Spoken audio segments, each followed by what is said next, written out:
Welcome, this is Tomer from sourcingmonster.com. Thank you for joining me again to this video. We'll find out what is a freight forwarder and how you can find one for your Amazon FBA business. I'll share some of the mistakes that we did when we sourced products and we used freight forwarders and how you can avoid them. Also, what are the important questions that you need to ask yourself and the freight forwarder before you choose one. So let's jump straight to the video. First of all, what is a freight forwarder?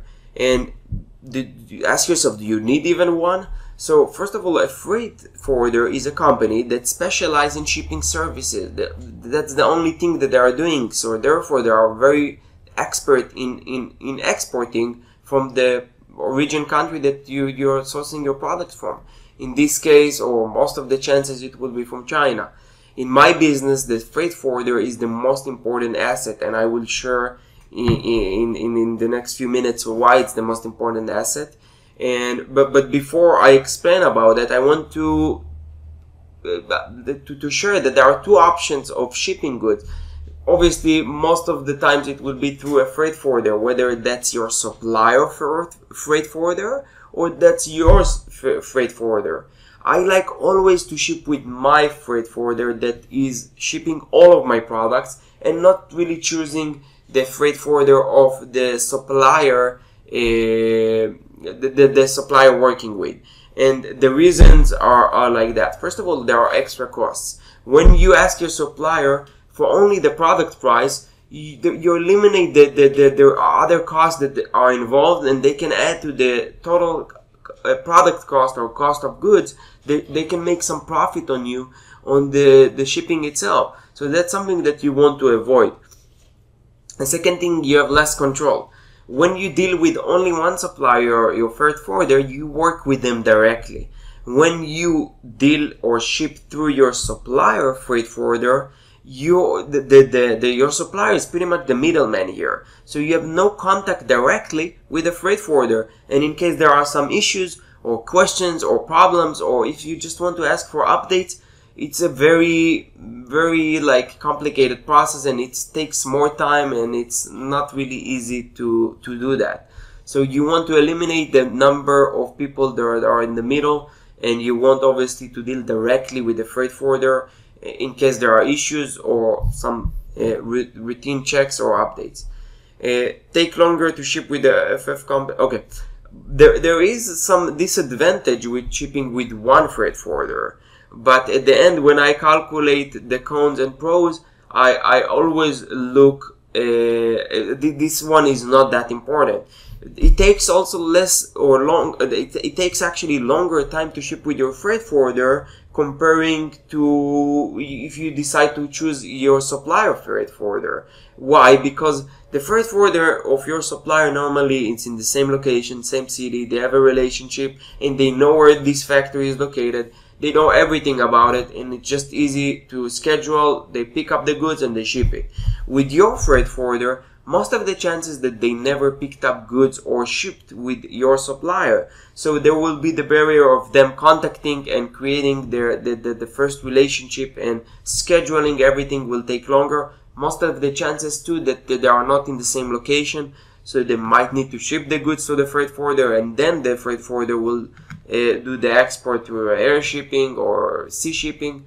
But this is a longer process with your freight forwarder. But still, I will now explain why I always decide to go with one freight forwarder to all of my products and not doing it directly with my supplier or the product supplier. And the reason is that when you take all of this in mind and you deal with only one freight forwarder and you give them volume, they will treat you differently. And when I say treat you differently, in my case, because I only ship with one freight forwarder and we ship a lot, they give me a special treatment. They actually give me free storage. So for example, I have a high selling product that we sell a lot every month.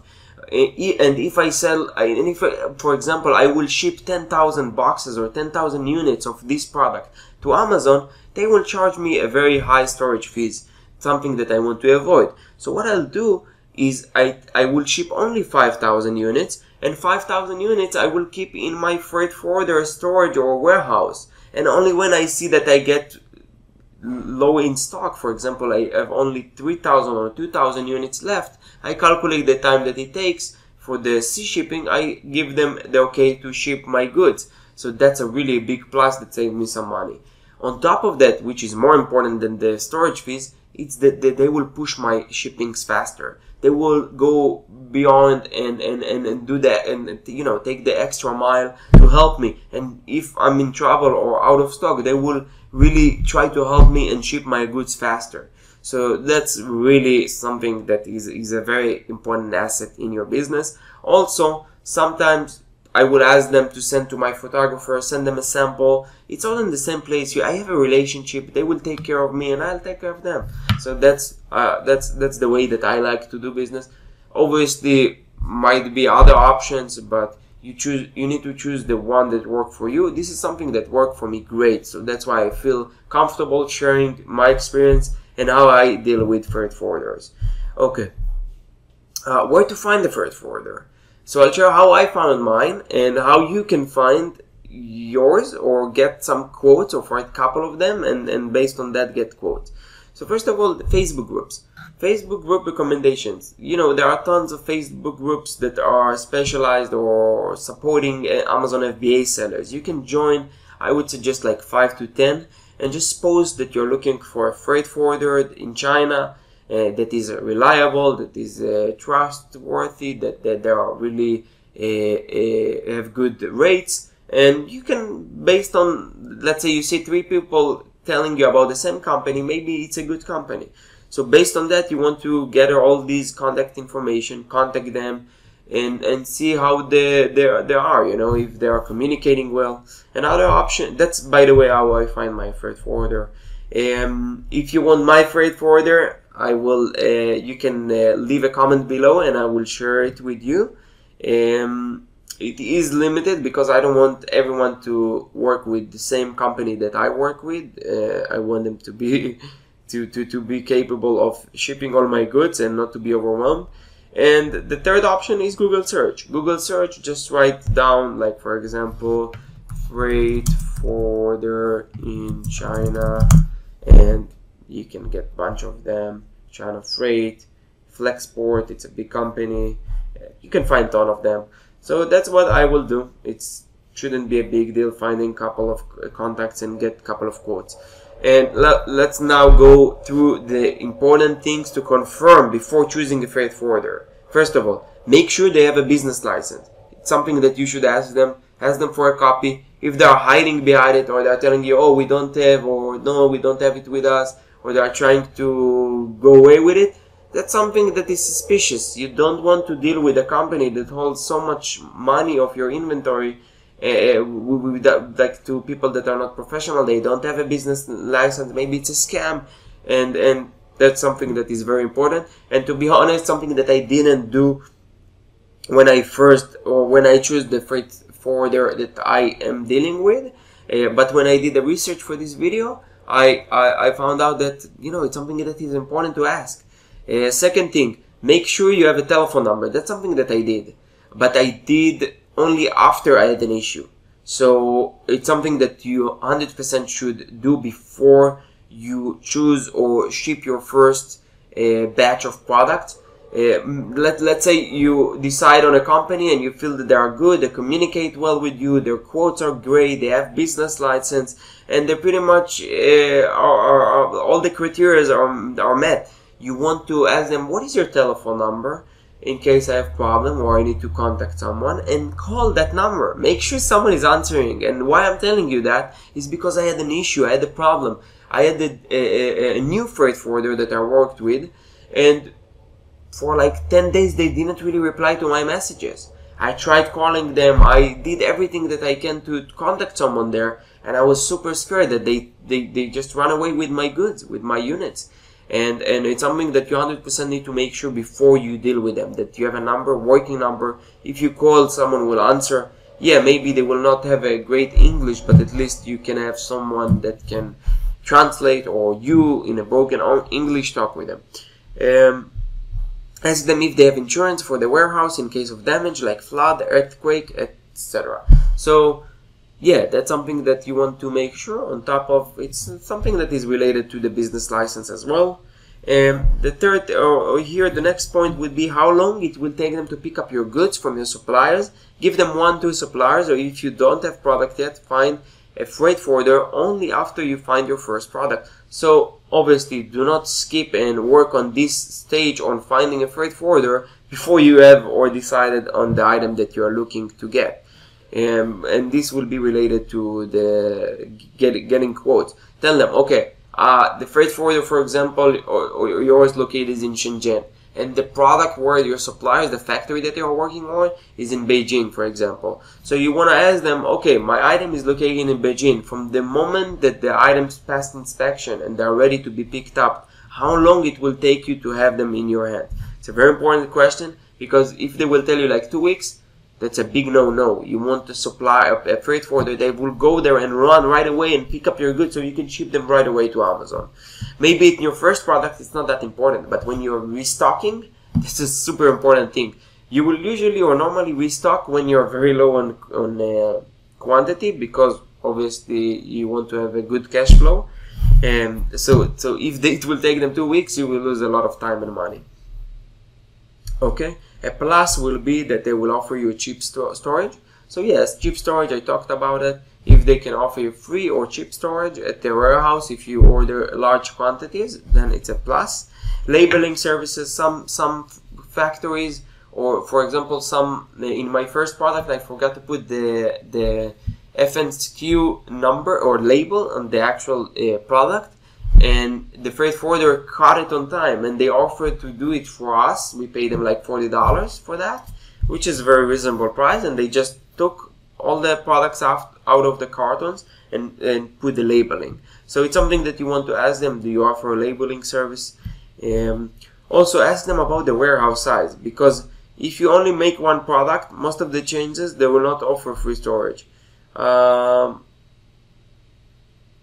Ask them, I'm sorry, this point is really confusing, but ask them about the warehouse size. If the warehouse size is, I don't know, like 1 acre or 2 acre, whatever the size is, the bigger the better, because it shows you that they have more business, they are more serious, they are a bigger company.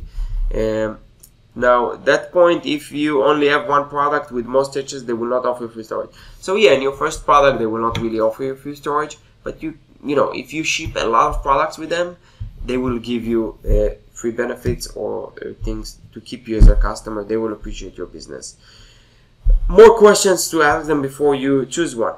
How many years you're in business? Something very important. If you deal with a company and they're telling them we're only 6 months in business, for me it's a big no-no. I don't know who they are. They don't have enough trust or track record to really prove that they know what they're doing. We are looking for at least 2, 5, 3, 4 years minimum for the freight forwarder that you are going to choose. How large is your staff? If they're telling you, oh, we are only 2 working people in this company, that's something weird, you know. They don't have really enough resources to deal or go and send people. And if they get a new client, they will not give you enough attention. So you want to make sure that they have at least 10 to 15 employees. What government license do you have? That's actually very similar to the business license.